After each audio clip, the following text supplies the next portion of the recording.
IRS Form 4137 is the Social Security and Medicare tax on unreported tip income form.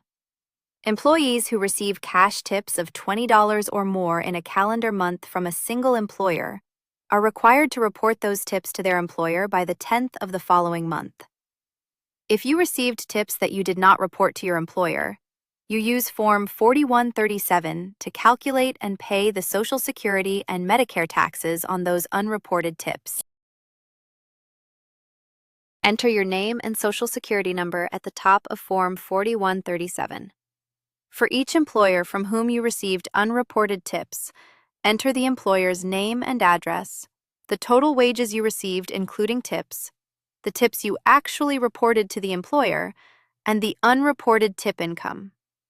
Unreported tip income is the difference between the total tips you received and the tips you told your employer about. Your employer withholds Social Security and Medicare taxes only on wages and reported tips, leaving the employee share on unreported tips to be calculated on this form. The form calculates the employee's share of Social Security and Medicare taxes owed on the unreported tip amounts.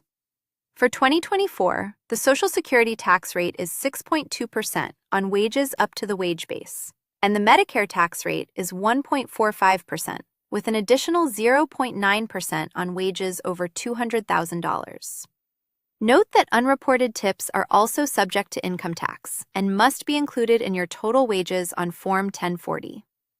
Employers cannot be required to withhold income tax on unreported tips, but you may need to make estimated tax payments. The taxes computed on Form 4137 are added to your tax liability on Schedule 2 and flow to Form 1040. Keep a daily tip log showing the date, place, and amount of tips received and reported. The IRS requires tip records to be kept in an account book, diary, or similar record. Unreported tip income is a common area of IRS examination for employees in tipped occupations. If your employer has a tip reporting agreement with the IRS, you may have additional reporting obligations. Fill yours out free at FormsPal.com. This is general information, not tax advice.